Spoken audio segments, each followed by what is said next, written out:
Shalom, saudara. Saudara pasti lelah habis liburan, ya. Saya berdoa kita semua tetap semangat, tetap disegarkan oleh karena kasih-Nya selalu baru buat setiap kita. Amin. Tetap kuat dan tetap bersabar untuk menghadapi pergumulan yang saudara alami saat ini, yang saya mungkin tidak tahu secara persis pergumulan saudara. Ya, karena kita tahu ada yang mudah melewatinya, ada juga yang tertatih-tatih. Ya, namun firman Tuhan katakan dalam Roma 12 ayat 12 dikatakan kita yang hidup di dalam pengharapan, bersukacitalah dalam pengharapan, bersabarlah dalam kesesakan, dan bertekunlah dalam doa. Saudara bertekun dalam doa saudara sampai saat ini, amin? Amin? Kita datang hari Rabu ya, doa sama-sama ya. Saudara, tema kita pada saat ini adalah kasih yang menyatukan atau kasih yang mempersatukan. Saya percaya kita semua telah mengerti, kita semua telah memahami bahwa karena kasih-Nya Allah telah mempersatukan kita. Allah telah memulihkan kita, hubungan manusia dengan Bapa di sorga. Sehingga tidak ada lagi tembok pemisah, tidak ada lagi penghalang yang memisahkan kita dengan Bapa di sorga. Amin. Baik dosa, perpecahan, atau perseteruan, Yesus telah menghancurkannya, saudara. Ya, Yesus telah mempersatukan kita seperti yang ditulis dalam Efesus 2 ayat 14. Dikatakan di sana demikian. Karena Dialah damai sejahtera kita. Jadi ini adalah damai sejahtera yang sejati yang tidak bisa diberikan oleh dunia. Ya. Damai sejahtera kita yang telah mempersatukan kedua pihak. Dan yang telah merobohkan tembok pemisah. Yaitu perseteruan. Bahkan di Filipi 4 ayat 7 katakan begini. Damai sejahtera Allah yang melampaui segala akal akan memelihara hati dan pikiranmu dalam Kristus Yesus. Jadi saudara, firman-Nya telah berjanji buat saudara dan saya. Bahwa Yesus yang adalah damai sejahtera kita akan memelihara hati dan pikiran kita, akan memelihara kehidupan kita. Karena itu saya percaya saudara, ketika kita menghadapi cobaan, ujian, masalah, apapun yang saudara alami saat ini, ada kuasa yang menolong kita. Ada kemampuan yang menguatkan kita. Ya. Karena itu saudara, Tuhan ingin selalu hadir bersama dengan saudara. Tuhan selalu ingin ada dengan saudara. Tuhan ingin dekat dengan saudara. Tuhan ingin bergaul dengan saudara. Tuhan ingin akrab dengan saudara. Itu saya yakini betul. Bahwa Tuhan prinsipnya Dia gak mau jauh dengan kita. Dan itulah sebabnya Tuhan tidak lagi menyebut saudara hamba. Amin. Tuhan tidak menyebut lagi saudara hamba, tapi sahabat. Hubungan yang lebih mendalam. Hubungan yang lebih akrab antara Yesus dengan kita. Wow, saya bangga banget ketika saya mendengar, ya, membaca, merenungkan kata-kata Yesus yang Dia tidak lagi menyebut, ya, kita hamba tetapi sahabat. Wow, saya bangga banget. Tidak apa-apa, saya nggak kenal bapak-bapak presiden di dunia ini. Tetapi begitu luar biasa ketika Yesus yang adalah Raja di atas segala raja, Dia mau menyatakan dan Dia berkata, kamu bukan lagi hamba, tapi sahabat. Bangga sekali saudara. Nah saudara, persoalannya saat ini bergaul enggak kita dengan Allah? Dengan firman-Nya, gitu loh. Akrab enggak saudara? Bersahabat enggak saudara dengan Yesus gitu loh. Itu kan persoalannya yang perlu kita renungkan siang ini. Masih enggak gitu saudara mengasihi Yesus dengan kasih yang mula-mula? Ya, saudara mencintai Yesus dengan cinta yang berkobar-kobar seperti saat saudara jatuh cinta pertama dengan Tuhan. Saya yakin kita yang pernah mengalami jatuh cinta pertama dengan Tuhan, kita akan melupakan semuanya. Kita akan betul-betul kayaknya Tuhan banget gitu. Kayaknya kita gak mau jauh dari dia, kayaknya kita disuruh apa juga untuk Tuhan. Kayaknya kita yes, tidak pernah kita bilang begini. Kita tidak pernah bilang, bisa gak ya? Nanti dulu deh, jangan saya deh. Enggak. Saya yakin ketika kita betul-betul mencintai, mengasihi Tuhan dengan cinta kita yang pertama saat kita dulu penuh dengan kobar-kobar, itu luar biasa di mata Tuhan. Atau saat ini, sampai saat saudara duduk di tempat ini, kita masih terus berharap. Kita masih tetap berharap Allah terus mengasihi kita. Allah terus penuhi keinginan kita. Allah terus menjawab keperluan kita. Sementara kita tidak terlalu peduli saudara dengan apa yang Allah mau, dengan apa yang Allah inginkan. Bahkan kadang-kadang kita suka mengabaikan apa yang disebut dengan perintah Tuhan. Karena kita tahu begini saudara, kalau kita memangnya sudah tahu, kita mengerti tentang perintah Tuhan dan apa yang Tuhan inginkan, apa yang Tuhan kehendaki saudara, itu butuh harga.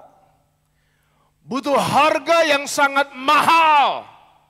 Yang harus kita bayar untuk melakukan, memenuhi, memuaskan keinginan, kehendak dari apa yang Tuhan mau. Mahal saudara. Harganya yang harus kita bayar. Karena Yesus katakan sendiri dalam Matius 22 ayat 37 dia bilang begini kan. Kasihilah Tuhan Allahmu dengan segenap hatimu. Dan dengan segenap jiwamu. Dan dengan segenap akal budimu. Seharusnya ketika kita membaca apa yang Yesus katakan. Bukan Paulus katakan. Tapi apa yang Yesus katakan. Ini bukan hal yang main-main saudara. Kalau saudara sungguh-sungguh mengasihi Tuhan.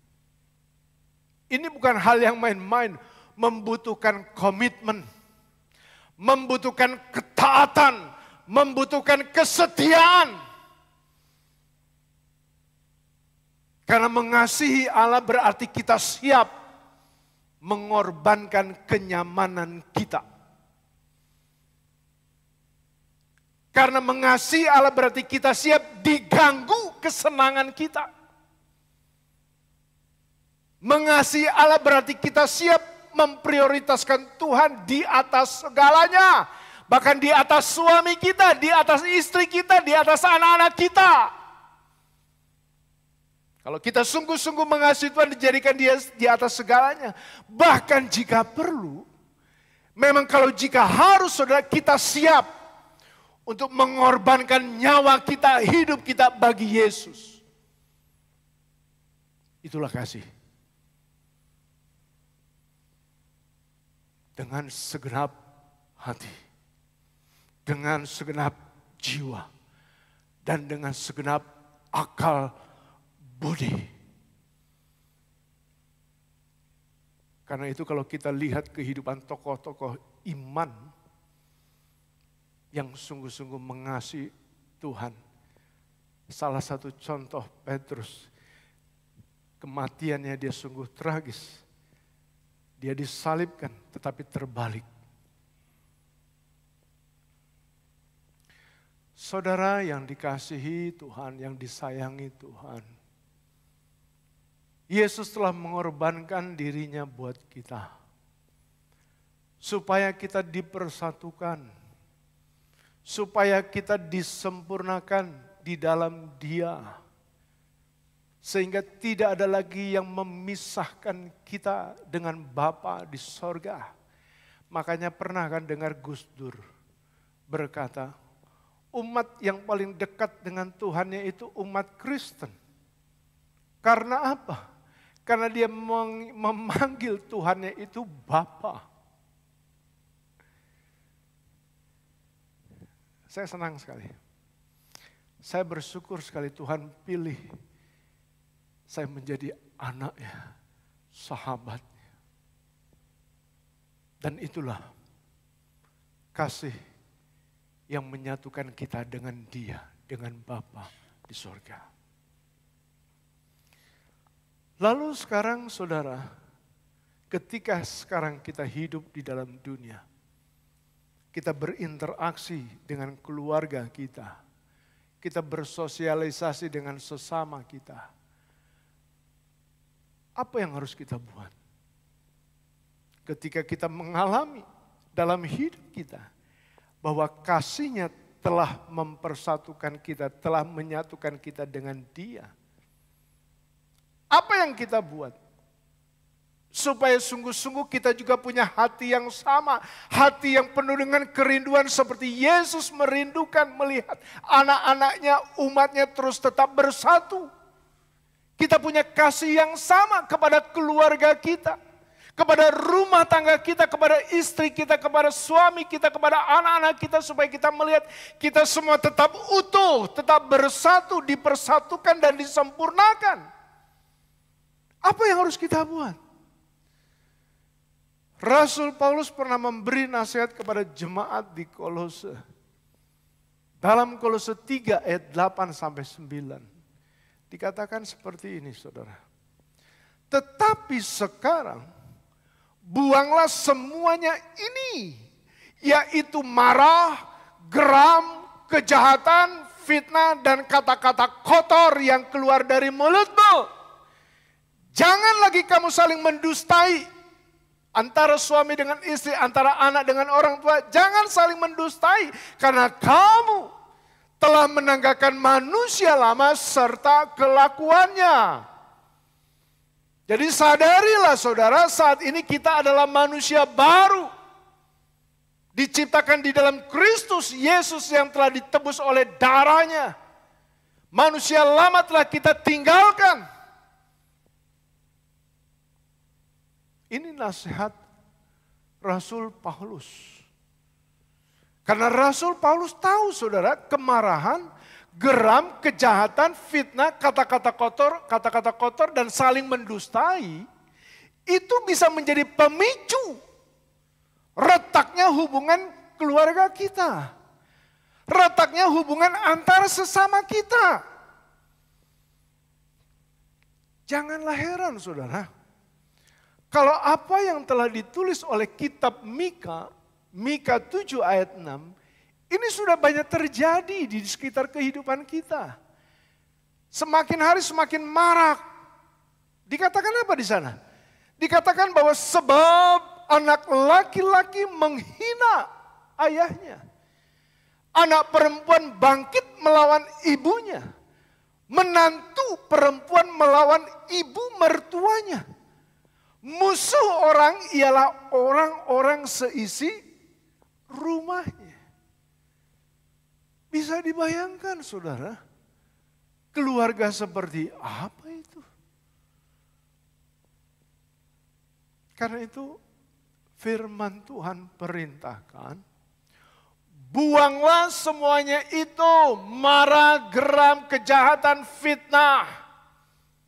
Dan manusia lamamu, jauhkanlah semuanya itu, tanggalkan manusia lama. Dan kenakan manusia baru. Ini yang harus kita lakukan. Karena gini saudara, pertanyaannya bukan soal bisakah kita membuangnya. Saya bisa membuang ini. Saya bisa membuang. Bukan itu pertanyaannya, saudara. Tapi bersediakah saudara membuangnya? Maukah saudara membuangnya? Enggak mau saya nih, saya enggak mau buang.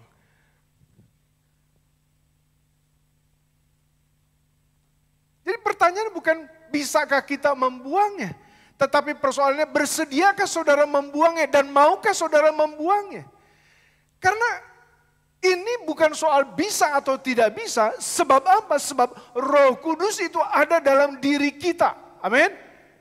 Roh Kudus ada dalam diri saudara dan Roh Kuduslah yang memampukan saudara untuk membuangnya.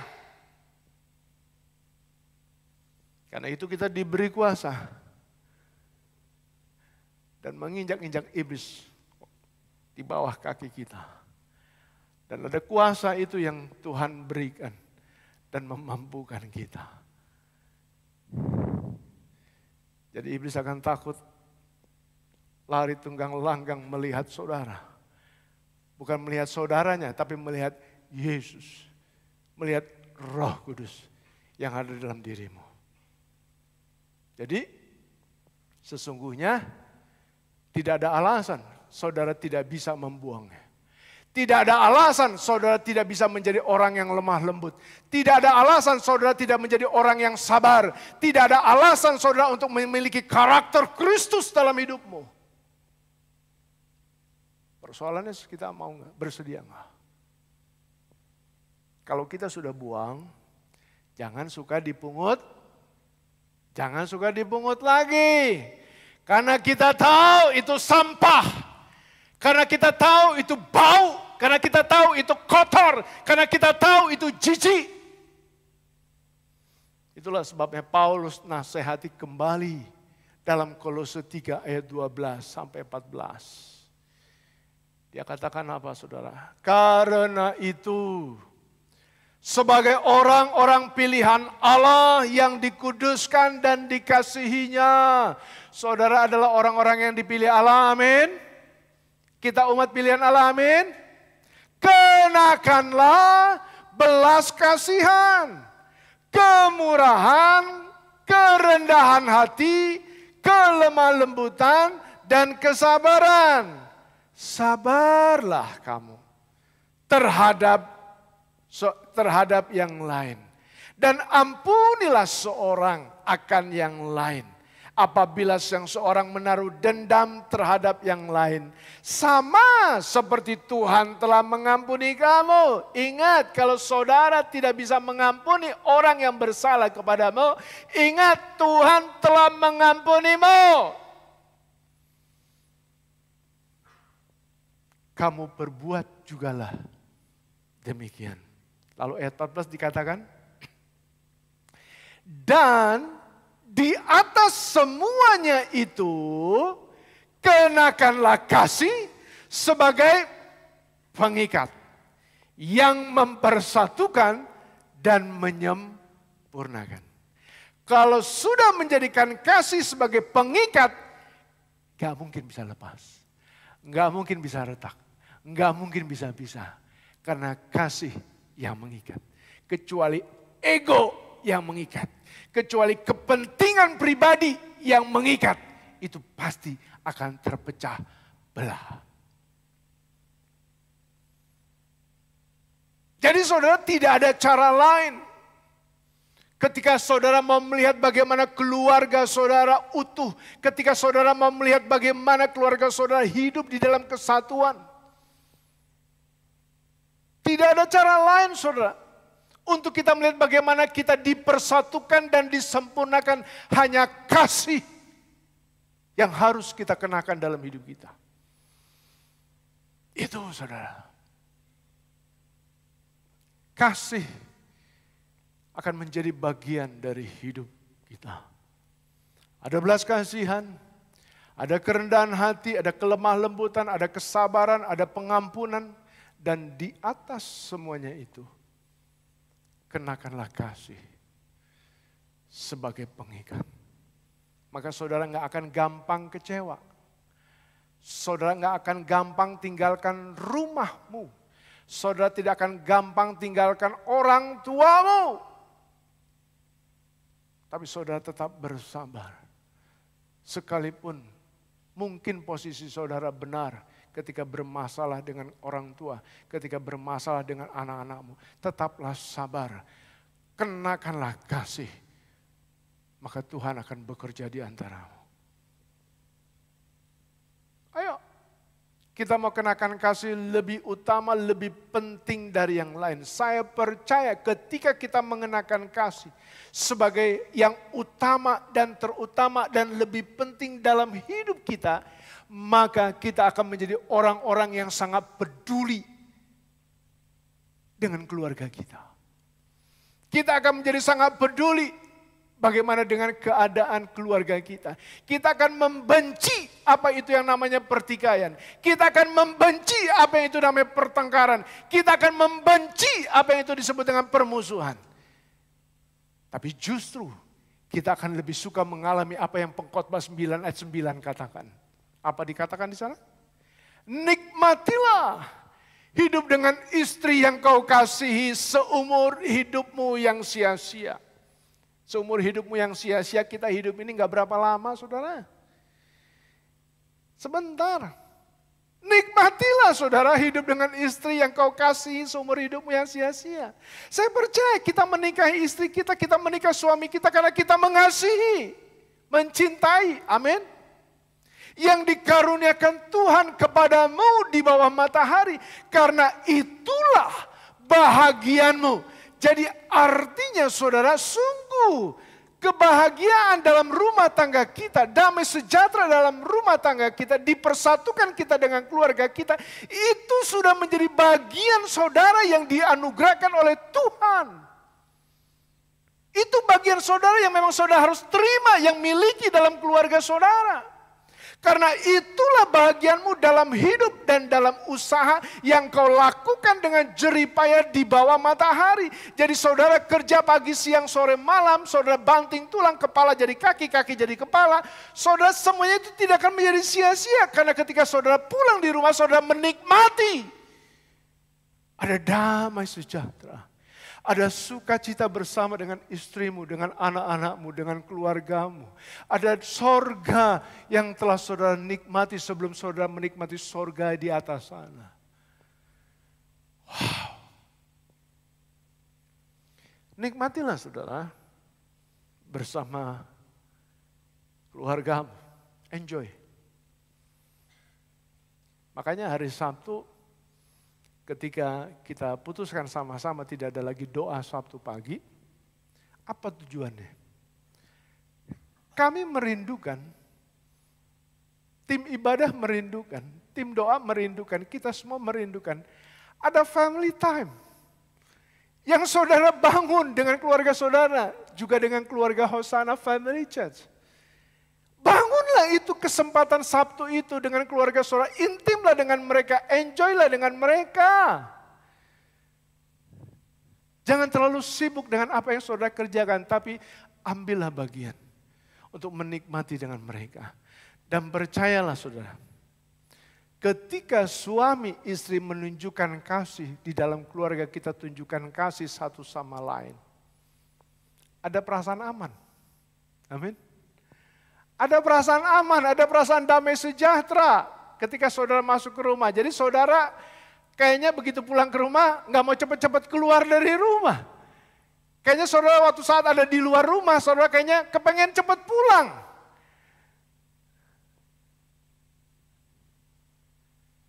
Segitukah perasaan kita yang kita alami? Atau kita ada di luar rumah, kalau bisa lama-lama di luar lah.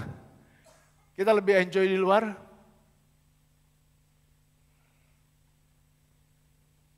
Ada perasaan aman saudara dan damai sejahtera dalam keluarga kita. Karena itu gini, mengapa banyak anak-anak gak mau menikah? Mengapa banyak pasangan-pasangan yang gak mau punya anak? Saya cukup kaget saudara. Saya dengar ada keluarga kami di Swedia sana. Dia gak mau punya anak. Nah saudara, salah satu alasan mengapa anak-anak gak mau menikah, mengapa banyak pasangan tidak mau punya anak, salah satu penyebabnya adalah apa? Karena mereka melihat model. Mereka melihat contoh orang tua mereka yang selama ini mereka lihat dalam hidupnya. Dan itu yang memberikan ketakutan dalam hati anak-anak kita. Karena itu mari kita cintai pasangan kita, kasihi pasangan kita, nikmati hidup bersama dengan mereka. Dan anak-anak akan menyaksikan ketika suami mengasihi istri, istri mengasihi mencintai suami. Ada sejahtera di tengah-tengah keluarga kita. Supaya apa? Supaya kita tetap dipersatukan dan disempur. Nah saudara, inilah yang ada di hatinya Nabi Nehemia. Ini yang ada di hatinya Nehemia, saudara. Nehemia tidak bisa melihat keadaan Yerusalem pada saat itu berantakan. Nehemia tidak bisa melihat bagaimana banyak keluarga-keluarga umat Israel yang menderita, saudara. Yang terpecah, yang tercerai-berai.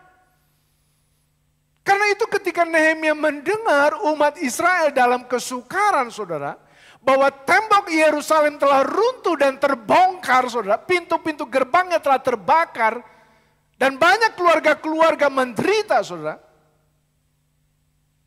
Nehemia duduk menangis, saudara. Nehemia duduk menangis dan berdoa, saudara. Nehemia 1 ayat 4 ditulis di sana demikian, saudara. Ketika ku dengar berita ini, duduklah aku menangis dan berkabung selama beberapa hari. Aku berpuasa dan berdoa ke hadirat Allah semesta langit. Ada kasih di dalam hatinya Nehemia sehingga dia peduli kepada umat Israel yang menderita saat itu. Nehemia sangat mengasihi Yerusalem. Nehemia peduli dengan Yerusalem. Karena itu Nehemia berdoa kepada Tuhan. Nehemia bahkan mengingatkan Tuhan. Nehemia mengingatkan Tuhan akan firman yang dia sampaikan kepada Musa.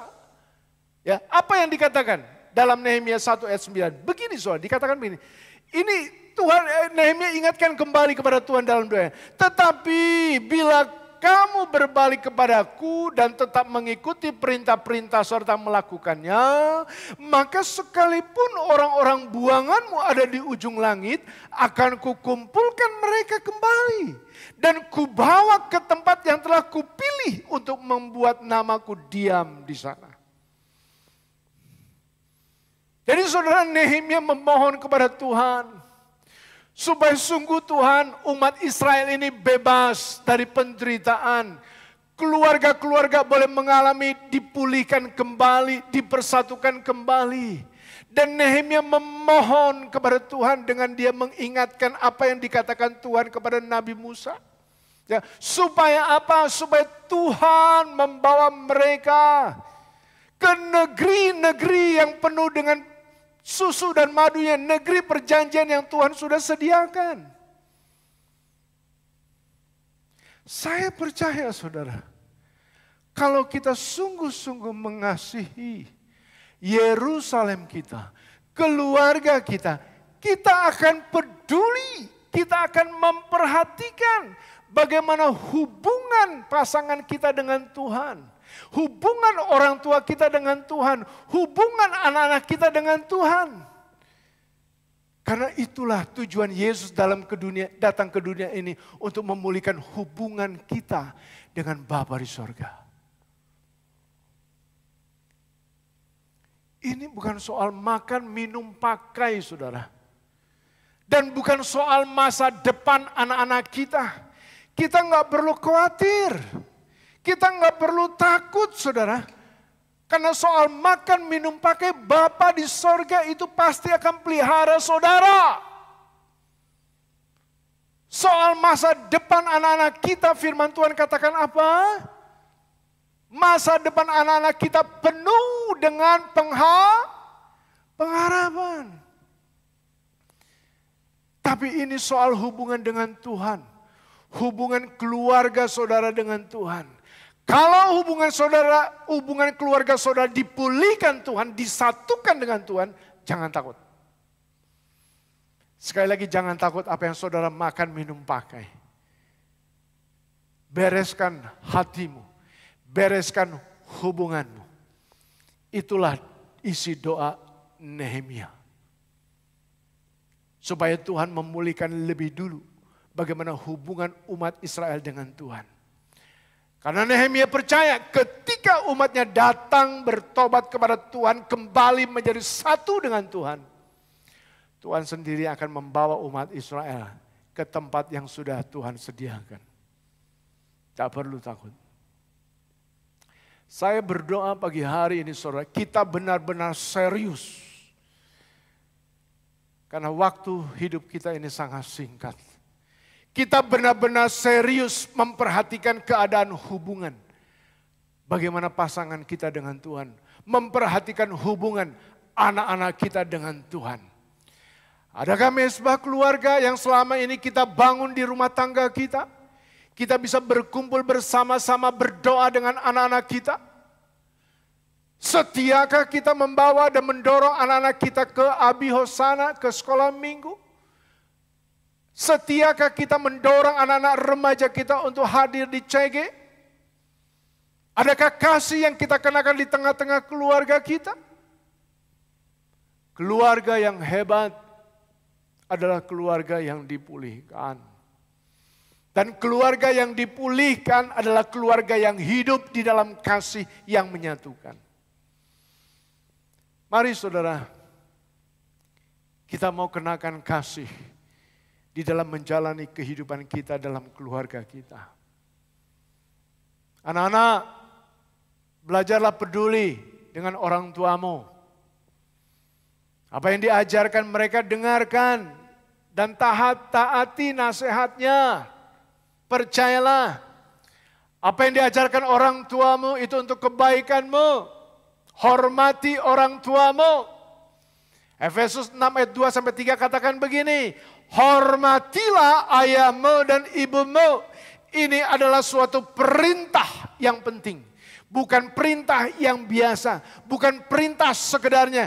Ini adalah suatu perintah yang penting. Seperti yang nyata dari janji ini. Apa janjinya? Supaya kamu berbahagia dan panjang umur. Saudara, kita mau belajar peduli siang ini kepada keluarga kita. Bagaimana hubungan mereka dengan Tuhan. Pertanyaan yang terakhir begini.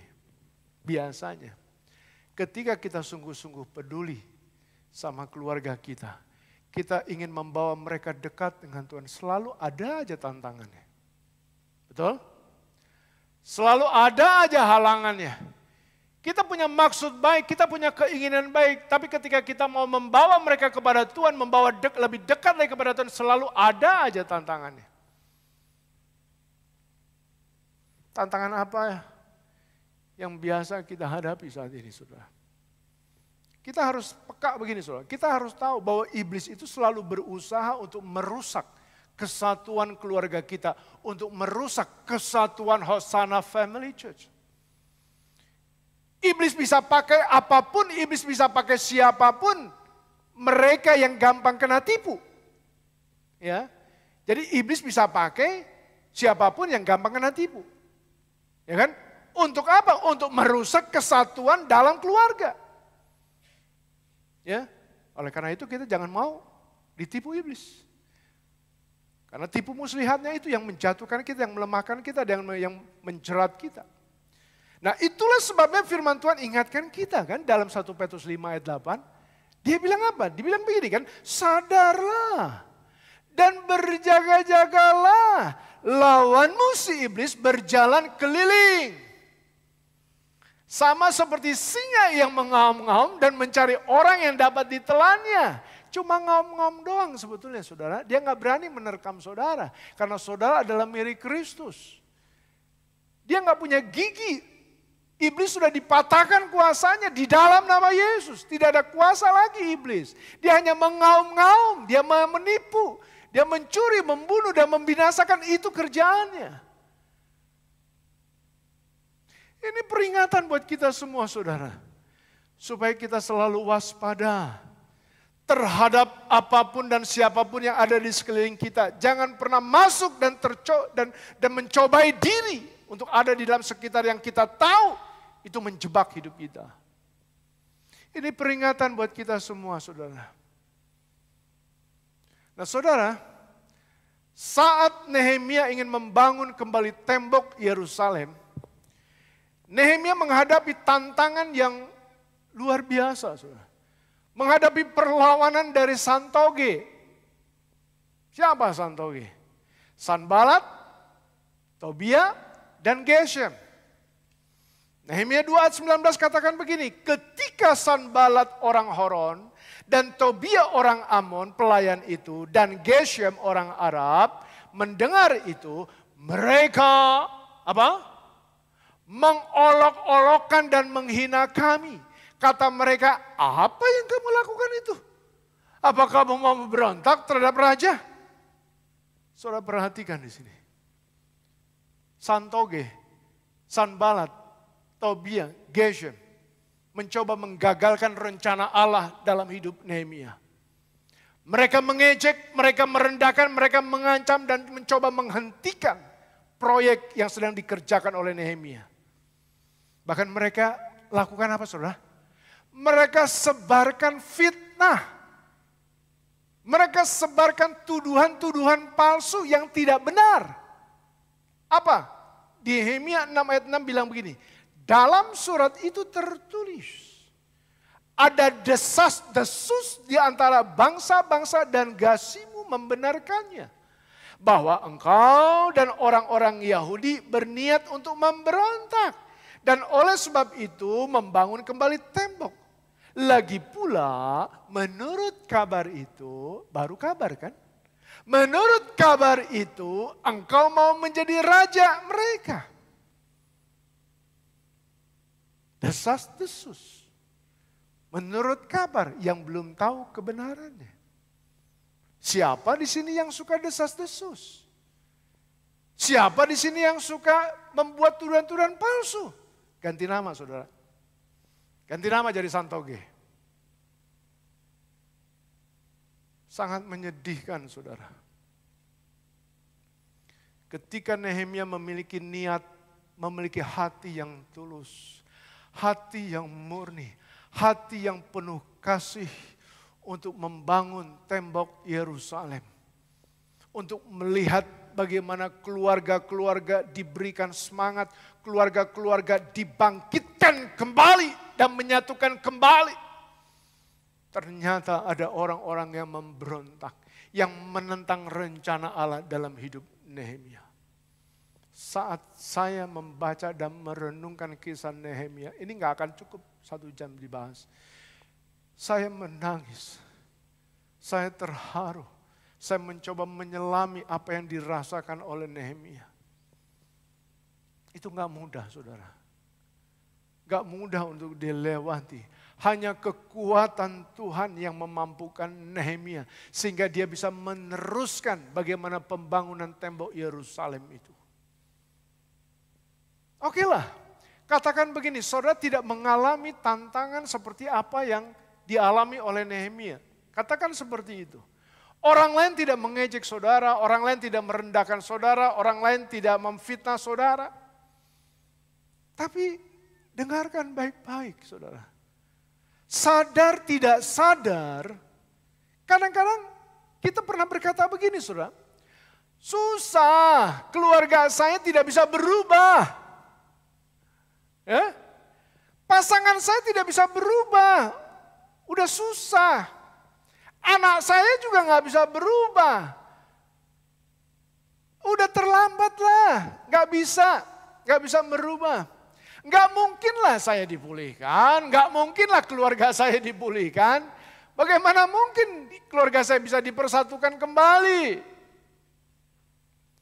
Dengarkan saudara, tidak ada kata yang tidak bisa diubah. Tidak ada kata terlambat untuk mempersatukan dan menyempurnakan keluarga saudara. Selama kita masih hidup, Tuhan tidak pernah menyerah untuk menolong saudara. Selama saudara masih bernafas, Tuhan tidak pernah putus asa untuk memulihkan keadaan keluargamu. Karena banyak saudara, hubungan keluarga di akhir-akhir ini telah dirusak oleh tipu muslihat si iblis. Tetaplah berjuang saudara. Hadapi tantanganmu, saudara harus berperang untuk keluargamu. Dan ini yang dikatakan oleh Nehemia dalam Nehemia 4 ayat 14. Dikatakan apa? Ku amati semuanya. Lalu bangun berdiri dan berkata kepada pemuka dan para penguasa dan kepada orang-orang lain. Jangan kamu takut terhadap mereka. Jangan saudara takut terhadap tantanganmu saat ini. Jangan mundur. Ingatlah kepada Tuhan yang maha besar dan dahsyat dan berperanglah untuk saudara-saudaramu, untuk anak-anak lelaki dan anak-anak perempuanmu, untuk istrimu dan rumahmu. Nehemia telah menguatkan mereka supaya mereka tetap berjuang dan tetap hadapi tantangan hidup mereka. Karena Nehemia mau melihat bagaimana keluarga-keluarga bangsa Israel saat itu dipersatukan kembali. Baik dipersatukan dengan Tuhan maupun dipersatukan, dipulihkan di dalam keluarga mereka. Pertanyaan terakhir begini, apa yang alasannya Nehemia mengatakan, jangan kamu takut? Enak aja Nehemia berkata mungkin. Enak aja Pak Pendeta ngomongnya jangan kamu takut. Tapi yang alami siapa? Saya yang alami. Nggak tahu aja seperti apa keluarga saya. Ya saya memang nggak tahu, saudara nggak pernah beritahu. Apa alasannya saudara Nehemia katakan jangan kamu takut? Saudara perhatikan kembali Nehemia 4 ayat 14. Dikatakan apa di sana? Jangan kamu takut terhadap mereka. Ingatlah kepada Tuhan yang maha besar dan dahsyat. Nehemia mengingatkan umat Israel. Firman Tuhan mengingatkan kepada kita siang hari ini. Bahwa kita punya Tuhan yang maha besar. Kita punya Tuhan yang maha perkasa. Kita punya Tuhan yang maha dahsyat. Amin. Kok aminnya lemah loh ya. Saya bangga banget punya Allah di dalam nama Yesus Kristus. Dia sungguh-sungguh Allah yang perkasa, Allah yang dahsyat. Jadi tetaplah saudara berjuang untuk keluargamu, untuk pasanganmu, untuk anak-anakmu, untuk orang-orang yang kita kasihi. Kasih yang menyatukan adalah kasih yang peduli. Kasih yang menyatukan adalah kasih yang berjuang dengan sungguh-sungguh. Sampai saudara melihat keluarga saudara dipersatukan dan disempurnakan dalam Kristus Yesus. Amin. Mari kita tundukkan kepala.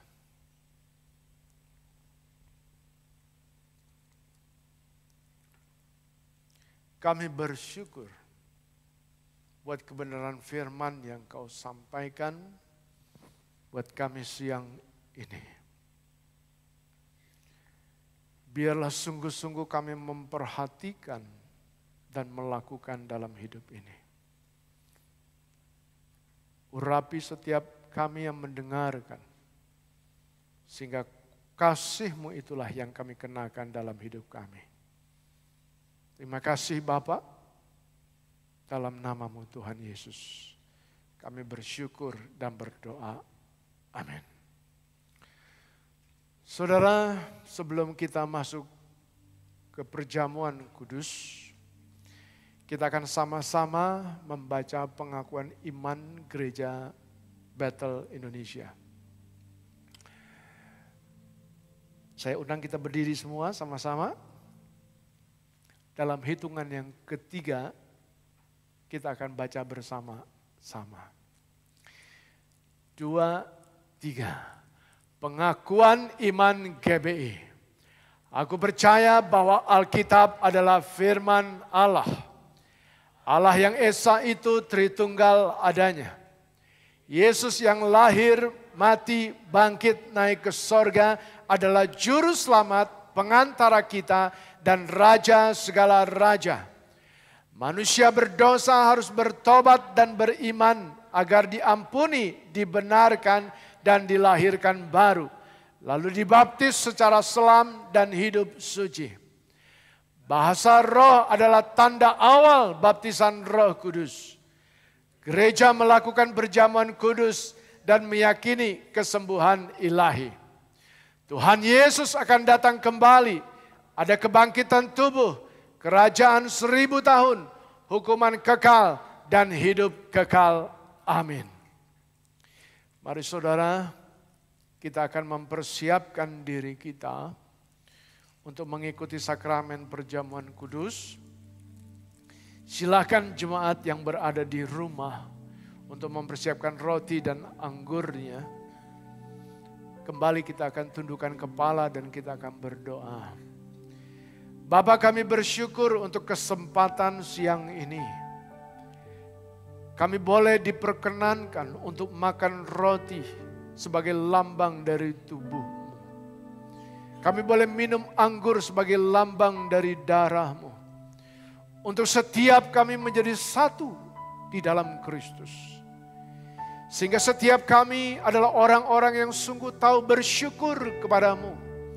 Yang tahu berterima kasih kepada Tuhan atas pengorbanan tubuh dan darah-Mu bagi keselamatan kami. Terpujilah Engkau Yesus Kristus, Tuhan Juru Selamat kami. Biarlah setiap kami selalu mengingat apa yang telah Engkau perbuat, apa yang telah Engkau kerjakan dalam hidup ini. Sehingga ketika kami menjalani hidup ini, kami tahu betul, kami sadar betul, segala sesuatunya adalah milik dan kepunyaan Tuhan. Kami mempersembahkan hidup kami bagi Tuhan. Kami menyerahkannya dengan segenap hati kami, dengan segenap kekuatan kami, dengan segenap jiwa kami dan akal budi kami. Biarlah kasih itu senantiasa kami kenakan dalam hidup kami. Terima kasih. Bubuhi urapan-Mu lewat roti yang akan kami makan dan anggur yang akan kami minum di dalam nama Tuhan Yesus. Amin. Apakah saudara di tempat ini dan saudara yang berada di rumah sudah memegang roti dan anggur? Kalau sudah, mari kita mengangkat roti yang ada di tangan kanan kita. Dengarkan firman Tuhan. Sebab apa yang kuteruskan kepadamu telah aku terima dari Tuhan. Yaitu bahwa Tuhan Yesus pada malam waktu Ia diserahkan, mengambil roti dan sesudah itu Ia mengucap syukur atasnya. Ia memecah-mecahkannya dan berkata, inilah tubuhku yang diserahkan bagi kamu.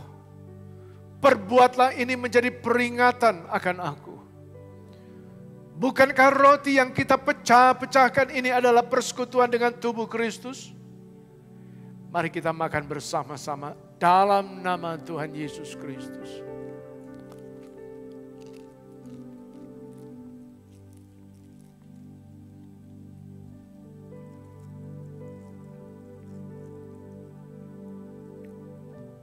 Mari kita mengangkat cawan yang ada di tangan kita. Demikian juga Ia mengambil cawan sesudah Ia makan. Lalu berkata, cawan ini adalah perjanjian baru yang dimeteraikan oleh darahku. Perbuatlah ini setiap kali kamu meminumnya menjadi peringatan akan aku. Sebab setiap kali kamu makan roti dan minum cawan ini, kamu memberitakan kematian Tuhan sampai Ia datang. Bukankah cawan pengucapan syukur? Yang atasnya kita ucapkan syukur adalah persekutuan dengan darah Kristus. Mari kita minum bersama-sama dalam nama Tuhan Yesus Kristus.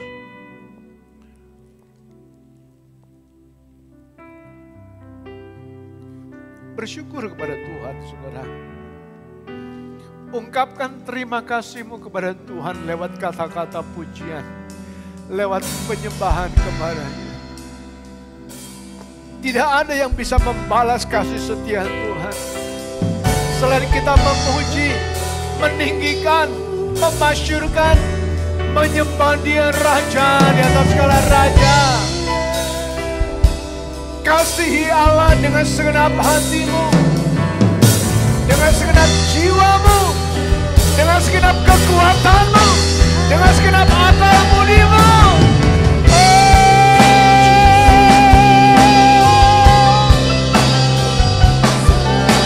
Mengalirlah kasih-Mu Tuhan, mengalir.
Segala puji, segala hormat, segala kemuliaan hanya bagi Yesus Kristus, Raja di atas segala raja.